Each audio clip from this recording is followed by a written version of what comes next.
উঠে তো আল্লাহু আকবার। বক্তা জিগায় বাবা জাহান্নামে যাই না, মুরব্বি কয় না বাবা, তাহলে হাত উঠাইলেন কেন? মুরব্বি জবাব দেয়, হুজুর আমরা তো জানি হুজুররা যা কয় সব বালা কথাই কয়, এর লেগে হাত তুলেছি। কি কইছে খেয়াল করি না, আমরা জানি হুজুররা কি কয় যা কয় সব ভালো কথা। যারা আমি জিজ্ঞাসা কে কে থাকবেন না হাত তুলে, ওনাকে হাত উঠাইছে, আসলে তাদের থাকার নিয়ত আছে, কি বলেন ঠিক কি? খেয়াল করতে পারে নাই তো হাত উঠাইছে, হাতগুলোকে আল্লাহ কবুল করুক, জোরে বলেন আমিন। আপনারা কোরআন হাদিস থেকে গভীর আলোচনা শুনতে চান, আসলে আলোচনা শোনার জন্য স্থান লাগে, কাল লাগে, পাত্র লাগে। কয়টা জিনিস লাগে? তিনটা। এক নম্বর স্থান, কাল মানে সময়, তিন পাত্র, পাত্র মানে জায়গা। তো আলোচনার যেই জায়গা দরকার, জায়গা পরিপূর্ণ আছে, যে কাল দরকার, সময় দরকার, সময়টা ওই রকম নাই। পাত্র মাশাআল্লাহ আপনারা আলহামদুলিল্লাহ অনেক বুঝমান। আমি মনে করি এই এলাকার প্রত্যেকটা মানুষ তারা আল্লাহর ওলি, সুবহানাল্লাহ। কেন মনে করছি জানেন? এরকম একটা গ্রামের মানুষ এত টাকা মসজিদের জন্য, আল্লাহর জন্য দান করতে পারে, আল্লাহর প্রতি মহাব্বত ভালোবাসা না থাকলে সম্ভব না। কি ঠিক না বেঠিক? আজকে যারাই মাহফিলে আসলো বসলো দান করলো, সকলের দানকে আল্লাহ পাক নাজাতের জরিয়া বানায় দেখ, জোরে কর আমিন। চিল্লান দিয়ে কর আমিন। যাদের মা বাবা অন্ধকার কবরে আছে, দানের বরকতে আল্লাহ পাক ওই কবরকে জান্নাতের বাগান বানায় দিয়ে বলেন আমিন। অনেক আলোচনা হয়েছে, শুনেছেন আপনারা। আসরের পর থেকে আলোচনা হয়েছে, রাত্রে বাজে প্রায় কয়টা? প্রায় 12টা। আমাকে হুজুরে কয় এখনো বলে মহিলা গো আজ বাকি, কে মহিলা গো আজ বাকি রাখছে, তারা টাকা কম দিচ্ছে দিকে। যাই হোক, আমি বেশি লম্বা চড়ে আলোচনা করব না। আমি মুসাফির মানুষ, আমার দোয়া কবুল হবে কোনো গ্যারান্টি নেই। মুসাফিরের দোয়া কবুল করবেন কে? আল্লাহ। রাত্র যত গভীর হয় আল্লাহ তত বান্দার নিকটবর্তী হয়, জোরে কন্যা সুবহানাল্লাহ। আল্লাহ তত বান্দার নিকটবর্তী হয়। বয়ান তো অনেক শুনলাম, ওলামায়ে কেরাম কোরআন এবং হাদিস থেকে ধারাবাহিক ভাবে তাফসীর পেশ করেছেন, আমি শুনেছি। কারণ আমি তো আসার পর এখানে উপস্থিত হয়েছি, কোন বক্তা কি কইতেছে কি করতেছে কিছু তো আমার কানে গেছে। অনেক সুন্দর সুন্দর আলোচনা এখানে হয়েছে। এত সুন্দর আলোচনার পরে আমার আলোচনা শোনার মতো মোট আপনাদের না থাকাটা স্বাভাবিক, কিন্তু আমি মুসাফির, আমার দোয়া কবুল হবে গ্যারান্টি নেই। মুসাফিরের দোয়াকে কবুল করবেন কে? আল্লাহ। জোরে বলেন আল্লাহ। আরো জোরে আল্লাহ। আচ্ছা, এই মাঠের মধ্যে আমি দেখতে চাই কার কার মা নাই, একটু হাত উঠান দেখি। বাবা নাই কার কার, তারা হাত উঠান। মাও নাই বাবাও নাই, এমন কি আছেন? হাত তুলে। আমাকে মাহফিল কমিটি হাজার দেখবা না দিক, বেশি রাত্র ওয়াজ কইরা লম্বা করে আপনাদেরকে কষ্ট দিব এমন বক্তা আবার আমি হাতিয়া তারা রাইখা দেখে, আমার কোনো আপত্তি নেই, কিন্তু অধিক রাত্র বয়ান করে আপনাদেরকে কষ্ট দেব সেই ইচ্ছা আমার নাই। তবে হ্যাঁ, আপনাদের যতটুকু চাহিদা, যতক্ষণ থাকতে চান, যতটুকু শুনতে চান ততক্ষণ বলবো। যখন আপনারা দেখবো উঠা যান, তখন আমি বুঝা নিব আমার টাইম শেষ। বুঝতে পারছেন? আজকে বয়ান শোনার উদ্দেশ্যে না হইলে অন্তত মা বাবার জন্য দোয়া নিয়তে কি বাবা থাকতে পারবেন একটু? ইনশাআল্লাহ। দেখেন এখানে অনেক মানুষ আছে, বাসায় গিয়ে রাত্রে 1টা বাজে টোকা দিলেও মা জিগায় বাবা আইছে কি আছে না? আমি রাজাউল করিমের কিন্তু সেই রাস্তাটা নাই। আমি আজকে ইসলাম ধর্ম গ্রহণ করেছি 17 বছর হয়ে গেছে। এই 17 বছরের ভিতরে কোনোদিন বাড়িতে গিয়ে মাকে মা বলে ডাক দিয়ে বলতে পারি নাই মা গো আমি আসছি দরজা খোলো।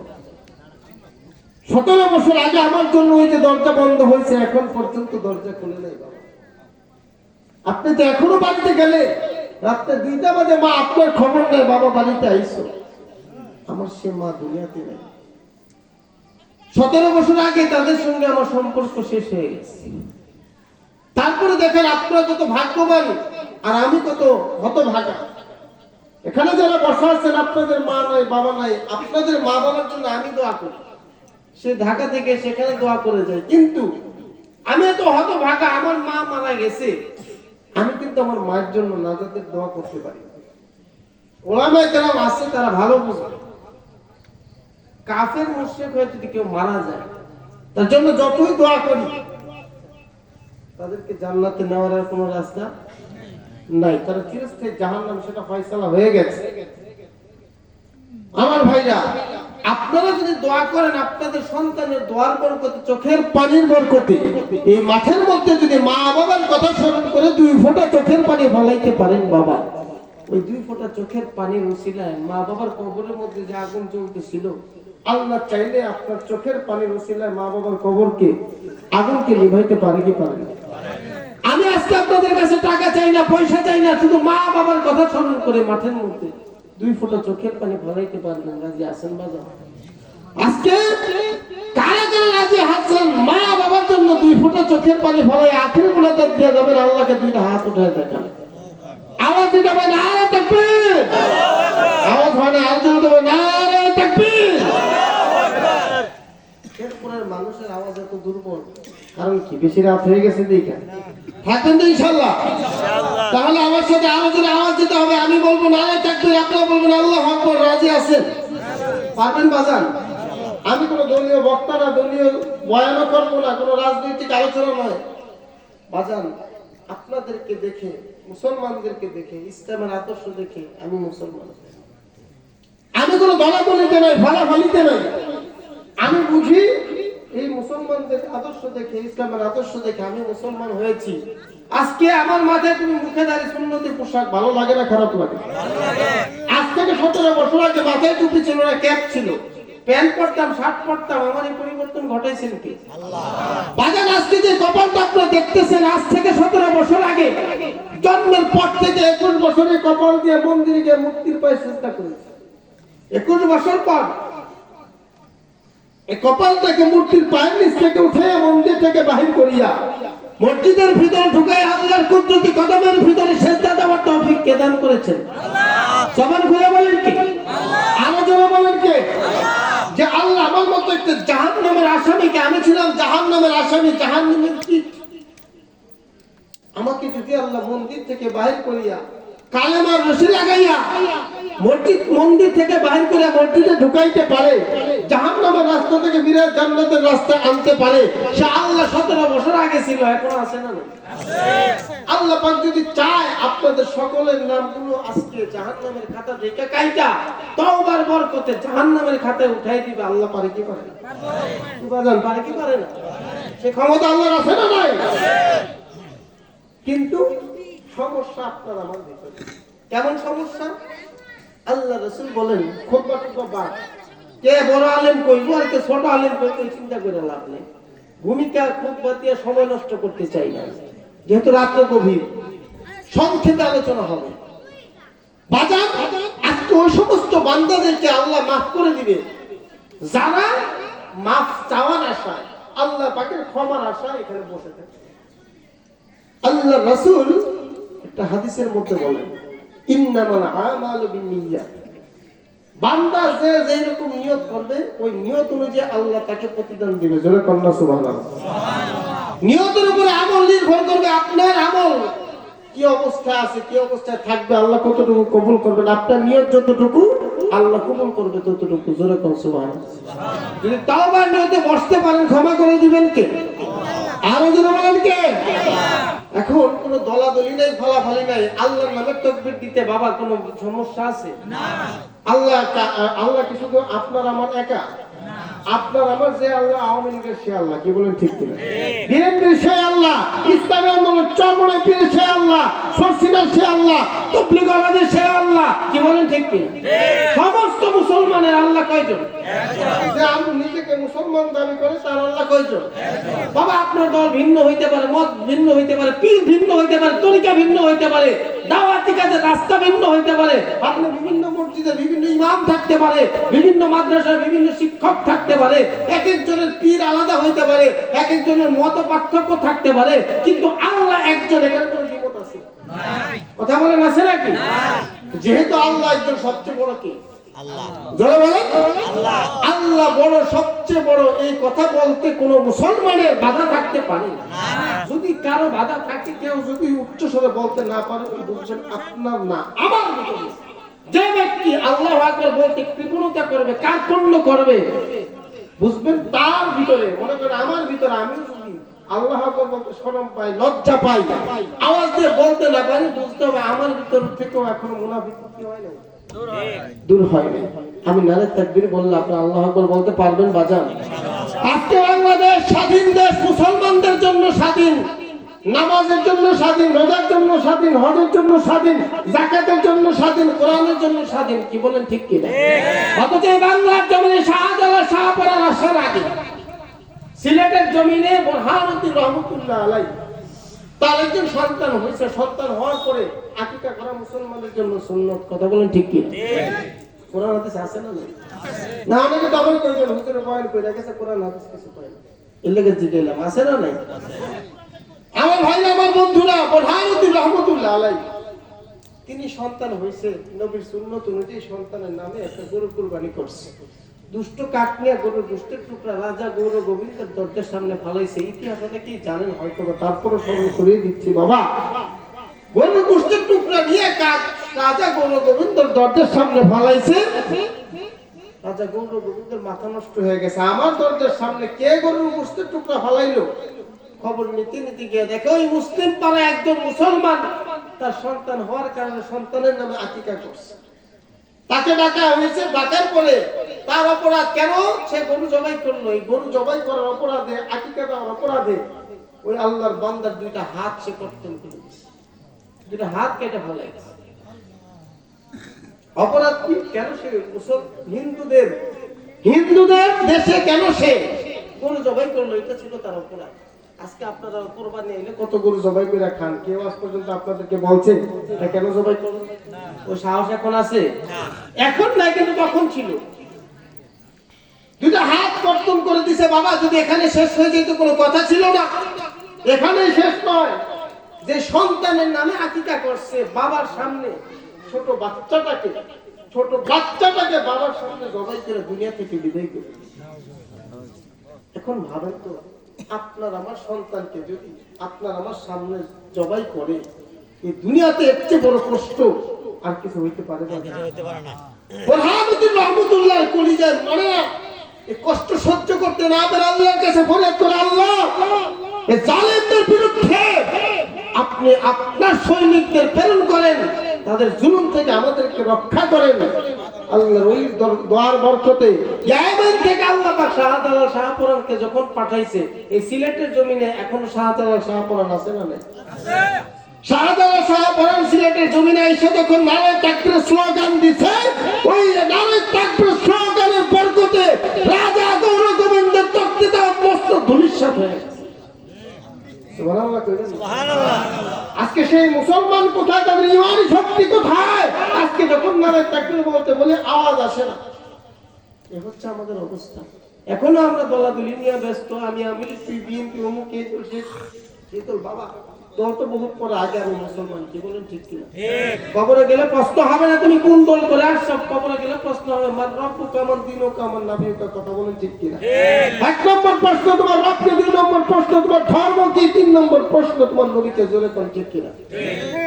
বাবা, সেই আল্লাহর নামের তাকবীর দেব রাজি আছেন সবাই? ইনশাআল্লাহ। আজকে সেই মুসলমান হিসেবে একটা ইমানি আওয়াজ দিয়ে এখান থেকে একটা আওয়াজ তাকবীর দিতে চাই। বাবা, পারবেন আপনারা? ইনশাআল্লাহ। আমি বলবো নারে তাকবীর, আপনারা বলবেন আল্লাহু আকবার। রাজি আছেন সবাই? ইনশাআল্লাহ।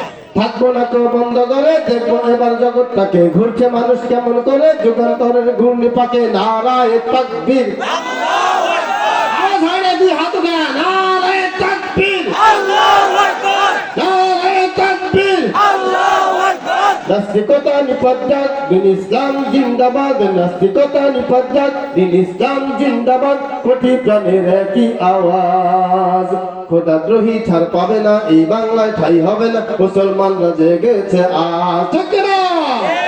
জোর কদমে সামনে চলো, বজ্র কণ্ঠে আওয়াজ তোলো, সবাই মিলে একই তালে দাও না স্লোগান, নারায়ে তাকবীর। আল্লাহু আকবার। নারায়ে তাকবীর। আল্লাহু আকবার। দিন ইসলাম জিন্দাবাদ, জিন্দাবাদ। দিন ইসলাম দিন ইসলাম। মুসলমানের এই দেশেতে নাস্তিকদের ঠাঁই নাই, নাস্তিকদের পক্ষে যারা তাদের কোনো রক্ষা নাই, ঠিক না? এই দেশেতে থাকতে হলে কোরআন মানতে হবে, কোরআন না মানলে তারা বিতাড়িত হবে।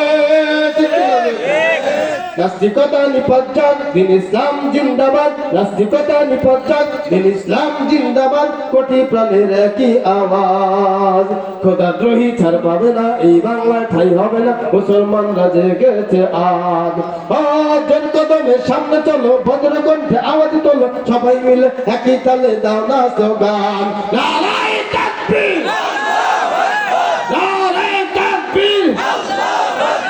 আল কোরআনের আলো, আল হাদিসের আলো, কোরআন হাদিস যেখানে, মুসলিম আছে যেখানে, ইসলাম আছে যেখানে, মসজিদ আছে যেখানে, মাহফিল আছে যেখানে, কনসার্ট আছে যেখানে। ঠিক আছে তো? আল্লাহ কবুল করুক, জোরে করে আমিন। মানে এই আওয়াজটা তখন দেওয়ার কারণ হইল, অনেকে দূর থেকে চলে যেতেছিল, ভাবছে বিশেষ বক্তা দিয়ে সুন্দর ওয়াজ করছে, পরে মনে হয় মাঠে আর কোনো মানুষ নাই। মাঠে মানুষ আছে না নাই? আওয়াজ দিয়ে বুঝাই দিলাম, যারা বাড়িতে গেছেন গেছেন, আমরা এখনো যাই না। কি বলেন ঠিক কি?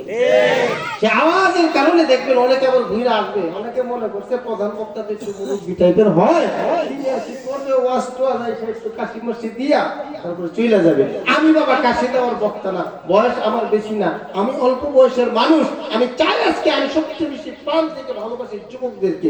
কেন? আমি মনে করি আজকে যদি যুবকরা নামাজের কাতারে দাঁড়ায় যায়, এই দেশ থেকে অটোমেটিক ইফতিজিং বন্ধ হয়ে যাবে। ঠিক আছে? অটোমেটিক এই দেশ থেকে অটোমেটিক ভাবে আজকে কিশোর গ্যাং দূর হয়ে যাবে, আজকে মাদক সেবী দূর হয়ে যাবে, সমাজের মধ্যে শান্তি বিরাজ করবে। বাবা ঠিক কিনা? যে ঘরে একজন মাদক সেবী আছে, ঘরের মা বাবা জানে ঘরের মধ্যে কত শান্তি। আপনাদের দেশে নাই, গ্রামের ছেলেরা অনেক ভালো, আলহামদুলিল্লাহ, মাদকের ধারের কাছে যায় না। আছে এতগুলো মাদক আছে। আমাদের যুবক ভাইদেরকে আল্লাহ মাদক থেকে হেফাজত করুক, জোরে বলেন আমিন।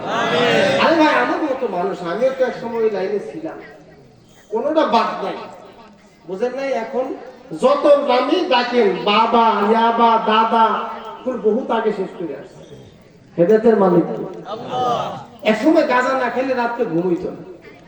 আমার কথা বলতো, গাঁজা না খেলে আমার রাত্রে ঘুম হইতো না, মদ না খেলে আমার ঘুম হইতো না। আমার এই পরিবর্তন ঘটাইছে কি? আল্লাহ। আল্লাহ পাক ঘটাইছে বাজান, এটা কোনো কঠিন কিছু না, আমার বহু ইতিহাস আছে।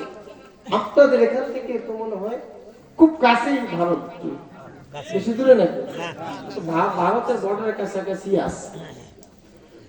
এই ভারতের একটা ছোট্ট ইতিহাস বলি, আপনারা শুনলে আশ্চর্য হয়ে যাবেন। বলবো নাকি রাগ হবে?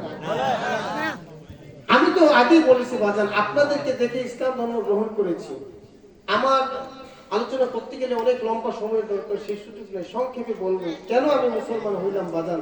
আজকে আমি নয়, আমার মতো এরকম অসংখ্য অগণিত হিন্দুরা তাদের ধর্ম ছেড়ে, বাপ ছেড়ে, মা ছেড়ে, ঘর বাড়ি ছেড়ে কেন ইসলাম ধর্ম গ্রহণ করছে। এই ইসলামের দাম আছে না নাই? বলেন বাবা, আছে না নাই? আমি শুধু ইসলামের সৌন্দর্যটুকু বলে শেষ করবো বাবা। ইসলামটা এত সহজ না, এত সস্তা না, যত সস্তা আপনারা মনে করেন। আপনার তো ইসলাম ভাই চান্সে ইসলাম পেয়ে গেছেন, এই জন্য ইসলামের মর্যাদা বুঝেন না। ইসলামকে রক্ষা করতে আপনারা চান না, ইসলামের উপর চলতে চান না। আমরা তো ইসলাম বাই চয়েস, ইসলামকে চয়েস করেছি। ঠিক না? ঠিক।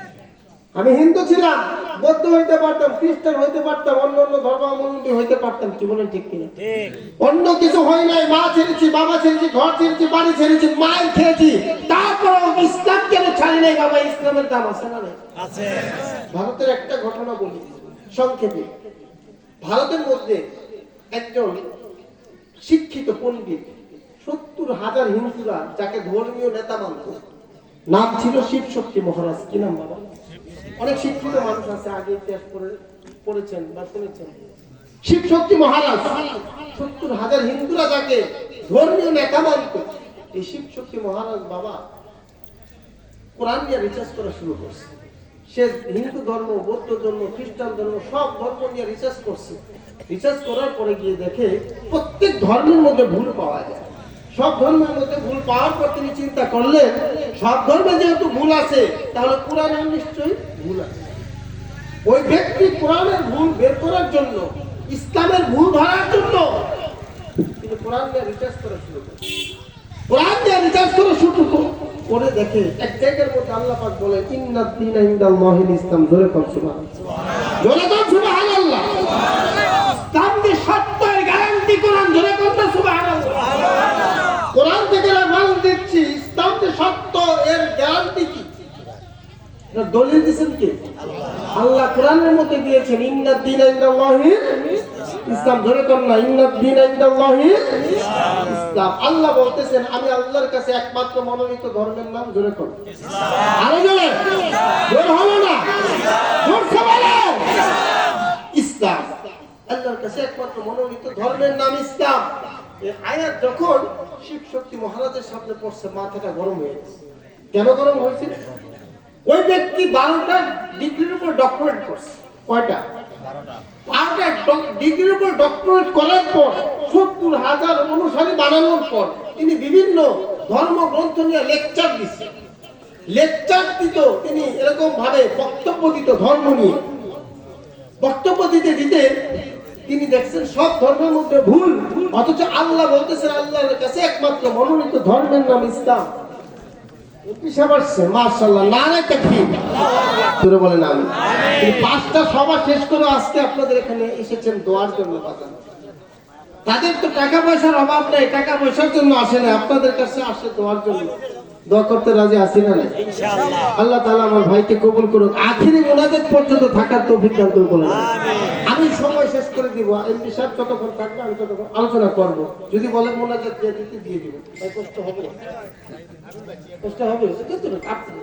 আপনি যতক্ষণ বলবেন মুনাজাত দিব। আজকে আপনাকে নিয়ে মুনাজাত দেব আপনি যতক্ষণ 12টা 7 বাজে বলেন কয়টা, আমি আপনাকে কষ্ট দিব, আপনাকে কষ্ট দেব 12:30 ইনশাআল্লাহ। ইনশাআল্লাহ বলেন চলো। আমার ভাই বলছেন ইনশাআল্লাহ মুনাজাত পর্যন্ত থাকবে, আপনাকে থাকবে। আপনি আমি এমপি সাহেবের চেয়ে বেশি ব্যস্ত। এনারা সারাদিন বিভিন্ন প্রোগ্রাম করার পরে তিনি 5টা সভা শেষ করে এই পর্যন্ত এখন এসেছেন। আমার ভাই দোয়া নিতে এসেছেন। তিনি দোয়ার আগে আমি তাকে অনুরোধ করবো একটু কথা বলার জন্য। তিনি আপনাদের কাছে দোয়া চাইবেন। আপনারা কি থাকবেন বাজান, নাকি এমপি সাহেবকে রেখে চলে যাবো? আল্লাহ তাআলা কবুল করুক আমার ভাইকে, সবাই বলেন আমিন। বাজান বলতেছিলাম আসলে কি ওনাদের মতো মানুষরা পাশে বসা থাকলে আমার একটু বয়ান করতে সাহস লাগে। ওই যে বললাম 2বার আক্রমণ করেছে আমার উপরে। কারা করছে জানি না, স্কুল হইতে পারে, অন্য কিছু হইতে পারে, জানি না কারা করছে। 2বার আক্রমণ করছে। যখন এমপি সাহেব যতক্ষণ এখানে বসা আছে আমার উপরে আঘাত করার জন্য কোনো হিন্দু সাহস করবে না। আশা করি রাস্তায় আটকানোর সাহস পাবে না, কারণ চিন্তা করবে এমপি সাহেবের মাহফিলের প্রধান অতিথি। কি বলেন ঠিক কিনা? আমার ভাইকে আল্লাহ কবুল করে, হযরত ওমর আলী উসমানের মতো কবুল করুন, জোরে বলেন আমিন। বাজান বলতেছিলাম শিব শক্তি মহারাজের কথা। তিনি 12টা ডিগ্রির উপর ডক্টরেট করার পর বিভিন্ন ধর্মগ্রন্থ নিয়ে গবেষণা করার পর তিনি যখন দেখলেন কোরআনের মধ্যে একটা আয়াত লেখা ইন্নাদ দীনা ইনদাল্লাহিল ইসলাম, চিন্তা করে গেলেন আল্লাহর কাছে একমাত্র মনোনীত ধর্মের নাম ইসলাম। ইসলাম ব্যতীত অন্য কোনো ধর্মে, অন্য কোনো পথে, অন্য কোনো মতে গিয়ে মুক্তি পাওয়ার আশা নাই, আশা নাই, রাস্তাও নাই। ইসলাম ছাড়া অন্য যে কোনো ধর্ম বলেন, অন্য কোনো ধর্মে গিয়ে জান্নাত পাওয়ার আশা করা হচ্ছে মাদার গাছ লাগায় আম খাওয়ার আশা করা। যেই রকম ইসলাম ব্যতীত, মুসলমান ব্যতীত অন্য কোন ধর্ম থেকে জান্নাতের আশা করা ওই রকম বোকামি। কি বলেন ঠিক কিনা? আমার ভাইরা, শিব শক্তি মহারাজ চিন্তা করে গেলেন যে কিভাবে মুক্তি পাওয়া যায়। কারণ মুক্তি পাইতে সবাই চায়, কি চায়? সবাই চায়। এখন তিনি চিন্তা করতেছেন আমার তো 70,000 অনুসারী, হিন্দুদেরকে আমি এত বছর তালিম দিয়ে আসছি, এখন যদি মুসলমান হয়ে যায়, আমাকে যদি 70,000 হিন্দুরা বেশি না হোক একটা করে কিন দেয়, বাবা ঠাকুরের কি আর দুনিয়াতে থাকার মতো ইচ্ছা থাকবে? বাঁচার শক্তি থাকবে? থাকবে না। চিন্তা করে গেলেন কি করবো, আরো বেশি রিচার্জ করা শুরু করলো যে দেখি কোথাও ভুল বের করা যায় কিনা। যদি একটা ভুল বের করতে পারি অন্তত মুসলমানদেরকে বুঝাইতে পারবো, আমাদের জাতি ভাইদেরকে বুঝাইতে পারবো যে না, কোরআনের এক জায়গায় একটু ভুল আছে, সেই কারণে ইসলাম গ্রহণ করিনি। এই চিন্তা করে আপনাকে আমার কথা শুনতেছেন, খেয়াল আছে আপনাদের? তিনি এই কথা চিন্তা করে কোরআনটাকে আবার শুরু থেকে রিসার্চ করা শুরু করছে। কি করছে? শুরু থেকে রিসার্চ করা শুরু করছে। এখন শুরুতে সূরাতুল বাকারা আছে না? সূরাতুল বাকারার মধ্যে আল্লাহ কি বলেন? সূরাতুল বাকারার মধ্যে আল্লাহ বলতেছেন বিসমিল্লাহির রহমানির রহিম আলিফ লাম মিম যালিকাল কিতাবু লা রাইবা ফীহি হুদাল লিল মুত্তাকিন। সূরাতুল বাকারার মধ্যে বাজার পৃথিবীর ভিতরে যত বড় বৈজ্ঞানিক বলেন, দার্শনিক বলেন, লেখক বলেন, গবেষক বলেন, যখন কোনো বই লেখে বইয়ের শেষের পৃষ্ঠায় লিখে দেয় আমার বইয়ের মধ্যে যদি কোনো ভুল পাওয়া যায় আমাকে জানিয়ে দিবেন, পরবর্তী সংস্করণে সংশোধন করে দিব। কি বলেন, আছে না?